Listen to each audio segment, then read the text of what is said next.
నమాజ్ అంటే ముస్లింలు ప్రతిరోజు 5 వేళలా చేసే దైవారాధన. దీనినే అరబీలో సలాహ్ అని కూడా అంటారు.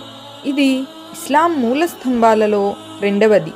దైవం ఒక్కడే, ఆయన అల్లాహ్ మాత్రమే అని విశ్వసించిన మనిషిపై నమాజ్ విధి అయిపోతుంది. నమాజ్ ఎందుకు ఆచరించాలి, ఎప్పుడు చేయాలి, నమాజ్ వల్ల లాభాలు ఏమిటో ఇప్పుడు తెలుసుకుందాం. మనల్ని పుట్టించి మనకు అవసరమైనవి అన్నీ సమకూర్చి మనను సరైన మార్గంలో నడిపించిన ఆ అల్లాహ్కు కృతజ్ఞత చూపే ఏకైక మార్గం నమాజ్. నమాజ్ రోజుకు 5 వేళలా ఆచరించాలి.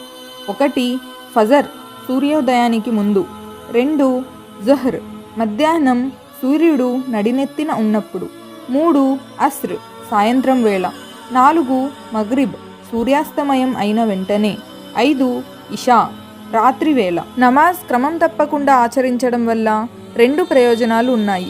1 ఆధ్యాత్మికం, 2 శారీరకం. దివ్య ఖురాన్లోని సూరా అల్ అన్కబూత్ ఆయత్ నంబర్ 45లో ఇలా ఉంది: ఇన్న సలాత తన్హా అనిల్ ఫహషాయి వల్ మున్కర్. అంటే నిశ్చయంగా నమాజు అశ్లీల కార్యాల నుండి, చెడు పనుల నుండి నిరోధిస్తుంది. అంటే నమాజ్ చేసే వ్యక్తి 5 వేళలా నమాజ్ ఆచరించాలి కాబట్టి తన శరీరాన్ని పవిత్రంగా ఉంచుకుంటాడు. అలాగే నమాజులో అల్లాహ్ ముందు వాగ్దానం చేస్తాడు: నేను కేవలం నీ దాసుణ్ణి, నీ ఆరాధనే చేస్తాను, నీ ముందు మాత్రమే నా శిరస్సును వంచుతాను, నీ ఇష్ట ప్రకారమే జీవితం గడుపుతాను అని. కాబట్టి ఎవరైతే మనసా వాచా కర్మ నమాజును ఆచరిస్తాడో ఆ వ్యక్తి సమస్త చెడుల నుండి దూరంగా ఉంటాడు. నమాజ్ వల్ల శారీరక లాభాలు కూడా చాలా ఉన్నాయని అధ్యయనాలు చెప్తున్నాయి. మొదటిది హైజీన్, అంటే పరిశుభ్రత. నమాజ్ చేయాలంటే ఉజూ తప్పనిసరి. ఇలా తరచూ ఉజూ చేయడం వల్ల మనిషి పరిశుభ్రంగా ఉంటాడు. రెండవది ఫిజికల్ బెనిఫిట్స్. క్రమం తప్పకుండా నమాజ్ చేయడం వల్ల కీళ్లను కదిలించి వాటి ఫ్లెక్సిబిలిటీని పెంచుతుంది.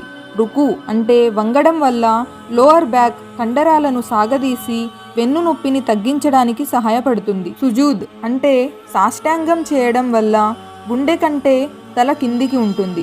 దీని వలన మెదడుకు, కంటికి, చెవి, ముక్కు వంటి అవయవాలకు రక్త ప్రసరణ పెరిగి జ్ఞాపక శక్తి, ఏకాగ్రతను పెంచుతుంది. కూర్చునే ఖాయిదా భంగిమ జీర్ణక్రియను మెరుగుపరుస్తుంది.